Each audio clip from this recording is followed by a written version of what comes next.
Aujourd'hui, nous nous intéressons à un ensemble d'organismes aquatiques incapables de nager contre les courants, à la machine qui lave nos émissions de carbone. Cette famille est à la base de la chaîne alimentaire et les multitudes d'espèces qu'elle comprend représentent plus de 95% de la matière organique marine. Mettez la vidéo en pause et prenez le temps de penser à la réponse. Oui, c'est le plancton que nous allons mettre au centre de notre étude. Vous saviez que certains planctons sont capables de faire la photosynthèse et donc qui transforment la matière inorganique en matière organique. On parle de phytoplancton. Le zooplancton, qui est incapable de réaliser la photosynthèse, se nourrit du phytoplancton.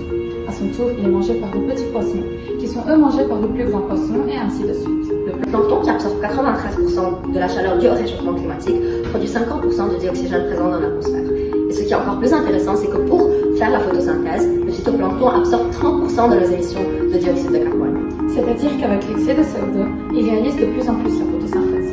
C'est pourquoi on se demande comment le réchauffement climatique affecte le plancton.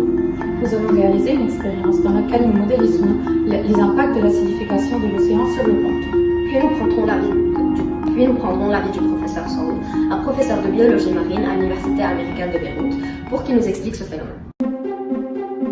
Nous-mêmes l'effet du réchauffement climatique, nous avons décidé de modéliser la situation. Tout d'abord, on a recueilli de l'eau de mer locale de Beyrouth, qu'on répartit dans 26 tubes stériles en plastique. On a ajouté à chaque tube de l'engrais liquide qui permet au plancton de se développer. On a attendu une semaine pour que l'eau devienne verte, indiquant la présence de plancton. Ensuite, nous avons ajouté différentes doses de vinaigre qui simulent l'acidification des océans. En effet, l'augmentation du taux de dioxyde de carbone dans l'air diminue le pH de l'eau. Au bout de quelques jours, on a remarqué que les tubes contenant des doses élevées d'acide ont perdu leur couleur verte. On peut déduire que cela représente la mort des planctons qui s'étaient développés dans l'eau. Cependant, les tubes témoins sans acide maintiennent une couleur verte et les tubes contenant peu de vinaigre ont toujours l'aspect vert. On peut donc conclure que plus l'eau de mer est acide, moins il y a de plancton, c'est-à-dire que les quantités de dioxyde de carbone excessives mènent à la mort des planctons. The acidity of the ocean affects plankton mainly by affecting their shells. They have a difficult time forming shells and thus they cannot really grow. The temperature of the water affects their growth rate and it affects when they reproduce. Yani the warmer the water is, the earlier in the season they reproduce. They will reproduce earlier because it's a little warmer.